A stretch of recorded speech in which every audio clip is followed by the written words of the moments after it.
follow in his footsteps on this one? Absolutely, because this is a top 3 issue in the 2024 presidential election. I think Vivek's absolutely right. Because of the Biden no border policy, the question of a terrorist attack, it's just when.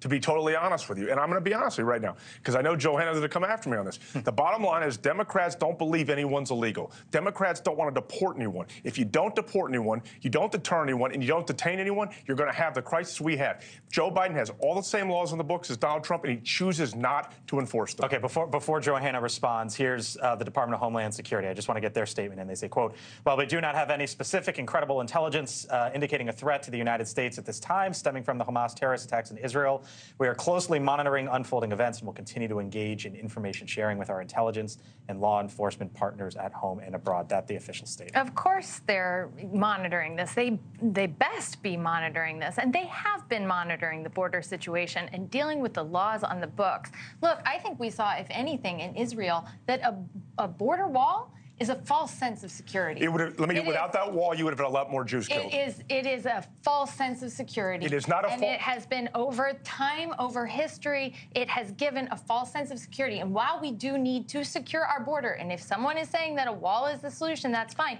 We actually need to make sure that we are not demonizing people. And when I see Vivek, I remember Vivek saying he's got to shut down the FBI. But when I see him blame all people from this region on Hamas, which is a terrorist organization, I worry about that, equating the two. Chris, I'm going to give you the last word here. The context, Ramaswamy is failing. His momentum has stalled. Nikki Haley is on the rise, and he's in huge trouble because in a conversation with Tucker Carlson, he made some comments that some people found to be anti-Semitic by suggesting that financial interests were manipulating American politicians to be on the side of Israel and taking this more seriously than others. So this is the kind of ripe demagoguery that he is going to engage in at the border to try to cover his keister as he stalls in the polls. All right. Thanks for watching. Go to newsnationnow.com to find NewsNation on your television provider.